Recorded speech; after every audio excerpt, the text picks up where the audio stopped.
Assalamualaikum warahmatullahi wabarakatuh. Salam kata Simba.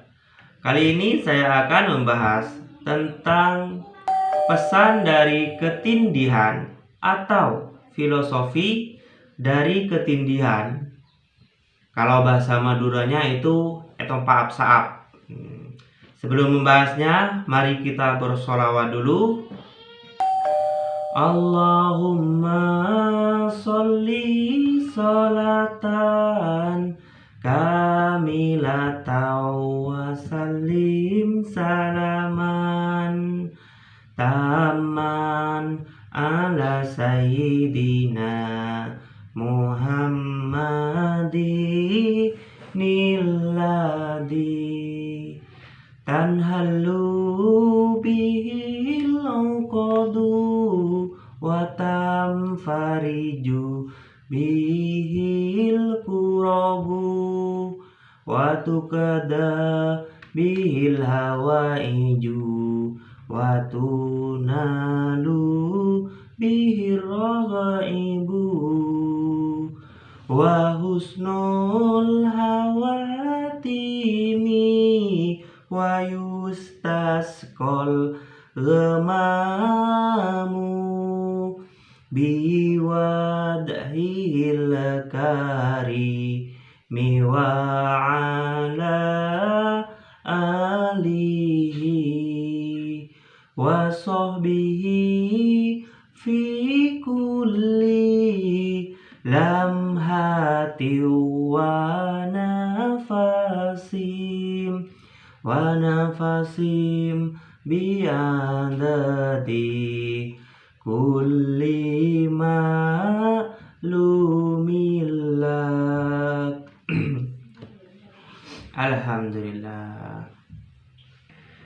Jadi saya pernah mengalami ketindihan atau etopa apsaap kalau bahasa Maduranya, yaitu dimana kita merasakan sadar atau setengah sadar dan setengah tidak sadar di waktu kita tidur, dan ada tekanan kepada diri kita. Kita tidak bisa bergerak, susah bernafas, dan tidak bisa bicara. Dan kita bisa melihat di sekeliling kita. Jadi itu proses ketindihan, dan rasanya itu memang ya sakit lah. Tidak bisa bergerak, tidak bisa bicara, dan semua rasanya kaku dan ada tegang sepertinya. Badan kita itu tegang. Terus saya teringat dengan beberapa orang-orang atau teman-teman dimana ketika kita berada di kondisi yang tidak enak, di kondisi yang tidak baik, entah itu di diri kita atau lingkungan kita harus membaca ayat-ayat Al-Quran. Di situ saya teringat, saya langsung membaca ayat kursi. Itu Allahu la ilaha illa huwal hayyul qayyum la ta'udhu sinatu wa la naum lahu ma fis samawati wa ma fil ard man dzalladzi yashfa'u indahu illa bi idzni ya'lamu ma baina aydihim wa ma khalfahum wa la yuhituna bi shay'in min ilmihi illa bima syaa wa syaa kursiyyu samawati wal arda wa la yaudhu hifdhuhuma wa huwal aliyyul azim. Di situ saya membaca ayat kursi waktu ketindihan tersebut. Ternyata ketika saya membaca ayat tersebut, tekanannya semakin besar. Saya semakin tidak bisa bergerak, tidak bisa bicara, ya tidak terlepas lah dari kondisi tersebut. Dan setelah saya membaca terus tapi masih tetap, akhirnya saya berpasrah diri, di mana di dalam pikiran saya waktu itu semua ini atas kehendak Yang Maha Kuasa. Maka Yang Maha Kuasalah yang pasti memberi solusi kepada saya. Terus saya pasrahkan diri, saya lemaskan diri, saya berpasrah diri seperti itu, dan akhirnya terlepas.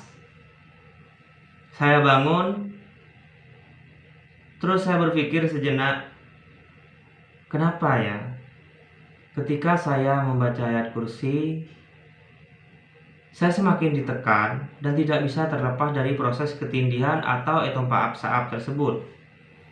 Tapi ketika saya berpasrah diri kepada Yang Maha Kuasa, saya terlepas dari proses tersebut tanpa membaca bacaan tersebut, ayat kursi ya.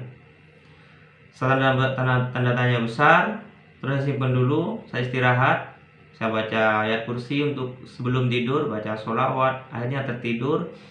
Dan ketika bangun, saya berinisiatif untuk meminta saran atau pesan kepada Simbah. Saya datangi Simbah dan saya ceritakan semuanya proses ketindihan tersebut. Dan pada ketika membaca ayat kursi dan berpasrah diri, saya ceritakan kepada Simbah, dan Simbah saya tersenyum. Ya, apa yang kamu lakukan itu benar. Terus saya bertanya lagi, iya Simbah, tapi ketika saya membaca ayat kursi dan saya semakin ada tekanan. Dan ketika saya berpasrah diri, maka tekanan tersebut hilang. Proses ketindihan tersebut selesai atau bebas hingga saya bangun, Mbak. Apa karena saya membaca ayat kursi tidak pas tajwidnya atau panjang pendeknya bacaan tersebut?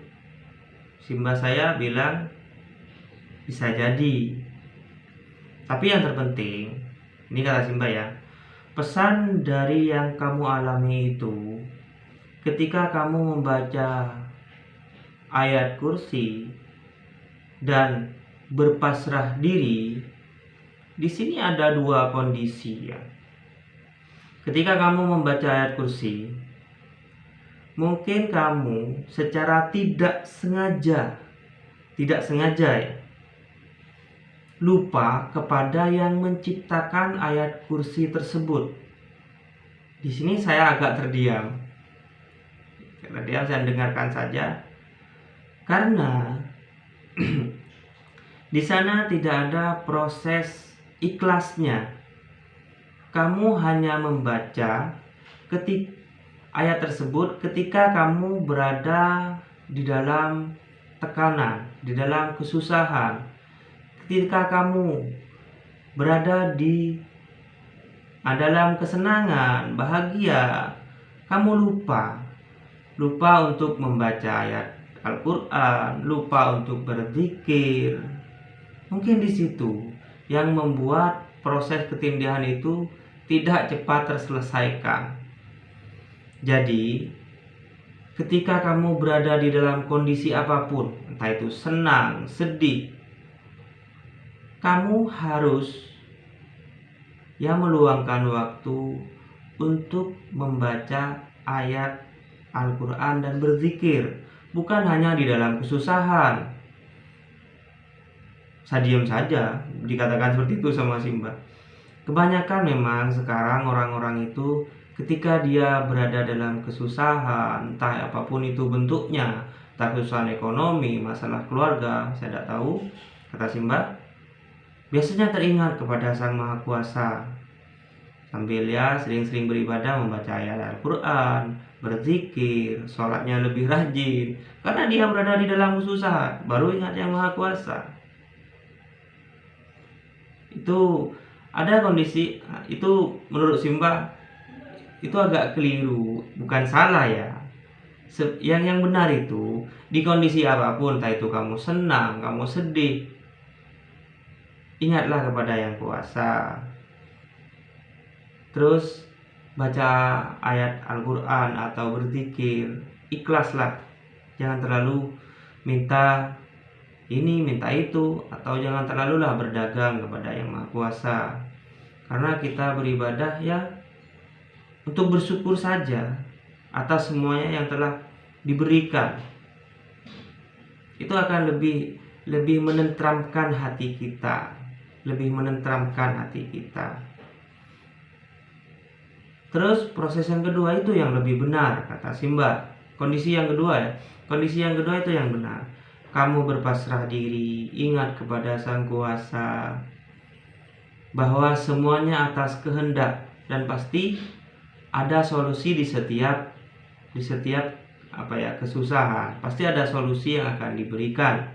Dan solusi itu bukan keinginan tapi kebutuhan. Yang akan diberikan itu kebutuhan yang akan diberikan, bukan keinginan kita. Pasti kebutuhan kita yang akan diberikan. Jadi itu kata Simba. Jadi kamu ketika membaca ayat suci Al-Quran, kamu harus ingat juga kepada Sang Kuasa. Kalau kamu tidak ingat, ya kamu hanya membaca saja dan melupakan siapa yang menciptakannya. Jadi itu kata Simba. Saya juga terima kasih Mbak atas masukannya. Ya, memang semua itu butuh proses. Ya Mbak, saya bilang seperti itu. Jadi itu kejadian yang saya alami. Dan kalau saya bercerita kejadian itu, ya kalau ada kesalahan mohon masukannya. Mohon masukannya kalau ada kesalahan. Karena namanya juga saya hanya bercerita ya. Mungkin ada kesalahan, ketidakcocokan, mohon masukannya kepada saya. Oke, itu kata Simba. Pesan Simba ya. Jadi garis bawahnya atau intinya, kita harus berpasrah diri. Ya sering-seringlah berdoa, membaca ayat suci Al-Quran, terus beribadah, zikir, sholat, apapun itu beribadah. Ya seperti itu, sering-seringlah seperti itu, dan berusaha untuk merubah segalanya. Karena kalau tidak diimbangi dengan tindakan untuk berusaha, ya terkadang sulit untuk mendapatkan apa yang kita butuhkan. Oke, semoga bermanfaat. Assalamualaikum warahmatullahi wabarakatuh. Salam kata Simba.